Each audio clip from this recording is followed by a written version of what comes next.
Networking versus selling.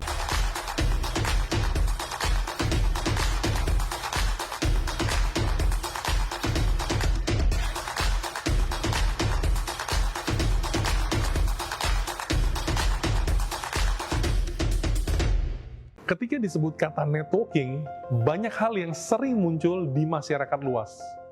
Seringkali networking diartikan sebagai aktivitas pendekatan yang ada maunya.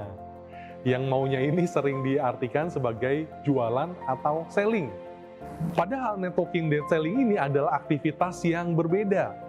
Meski seringkali mereka berdua ini beriringan. Tapi belum tentu networking itu berniat untuk selling, dan selling belum tentu diawali dengan teknik networking sebelumnya. Nah, agar paham bedanya dan tidak salah kaprah lagi, yuk kita bahas apa bedanya selling dan networking.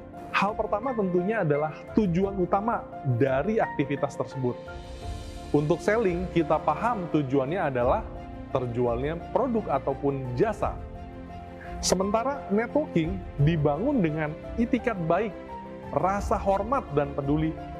Kalaupun adanya penjualan, hanyalah sebagai efek samping dari hubungan networking tersebut. Selanjutnya, selling sering memiliki fokus jangka pendek, hanya sampai produk atau jasa mereka terjual saja. Setelah itu, hubungan seringkali tidak berlanjut. Sementara networking fokus ke hubungan baik jangka panjang, sehingga walaupun ada penjualan yang terjadi, mereka tetap lanjut berhubungan. Di dalam pembicaraan, saat aktivitas selling, sales hanya berfokus terhadap apa yang menjadi kebutuhan orang tersebut, untuk kemudian ditawarkan produknya sebagai solusi.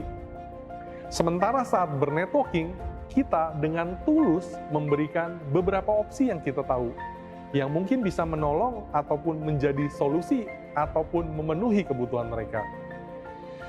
Walaupun produk itu bisa jadi produk orang lain, ya, bukan produk kita.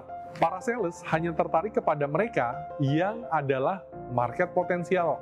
Sementara networker melihat semua orang itu menarik, dan kita tidak pernah tahu apa yang mungkin dibawa oleh seseorang tersebut. Mungkin dia kenal seseorang kita butuhkan, atau dia tahu apa yang kita butuhkan, dan di mana bisa menemukannya. Selling berfokus lebih banyak berbicara tentang produk atau jasanya, bagaimana hebatnya, manfaatnya, dan bisa memberikan solusi kepada masalah.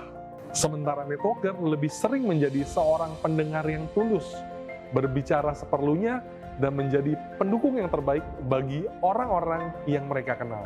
Nah, sekarang bisa lihat bedanya kan, antara selling maupun networking. Nah, video ini akan saya tutup dengan sebuah cerita.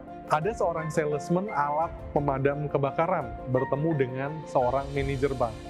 Saat dia menggunakan teknik selling, ia akan melakukan berbagai macam teknik marketing untuk menjelaskan bagaimana bank memerlukan sistem pemadam kebakaran yang baik. Malam itu juga ia berhasil menjual 5 pemadam kebakaran ke manajer bank tersebut. Ia sukses menjual pada malam itu. Selesai. Nah, sedangkan skenario lainnya, ketika sang salesman tersebut bertemu dengan sang manajer bank, tetapi dengan metode networking. Ia melihat sang manajer merupakan orang yang hobi melaut dan sedang mencari-cari kapal yang bagus, tapi dengan harga yang miring. Nah, kebetulan saat itu ia punya kenalan yang memiliki kapal dan ingin menjualnya karena BU, ya, alias butuh uang. Ia bukan hanya berbagi informasi tersebut, tetapi si salesman ini ya menawarkan untuk mendampingi sang manajer bank bertemu dengan pemilik kapal. Akhirnya setelah cocok, sang manajer bank mendapatkan kapal yang diinginkannya. 4 bulan kemudian, karena sudah kenal dan merasa cocok, maka sang manajer bank menelpon si salesman alat pemadam kebakaran ini untuk mengganti semua pemadam kebakaran yang ada di dalam banknya. Bukan hanya itu, sang manajer bank juga kini menjadi ketua dari perkumpulan komunitas pemilik kapal dan merekomendasikan semua membernya untuk membeli alat pemadam kebakaran untuk kapal mereka masing-masing melalui si sales tersebut. Nah, kurang lebih seperti itu bedanya antara networking dan selling. dalam gambaran sehari-hari. Mungkin Anda pernah mengalami cerita serupa dalam pengalaman bernetworking atau melakukan aktivitas selling. Silakan berbagi di kolom komentar. Cukup sekian video kali ini, semoga bisa bermanfaat untuk kehidupan Anda. Networking dan selling merupakan aktivitas positif di bidangnya masing-masing tentunya.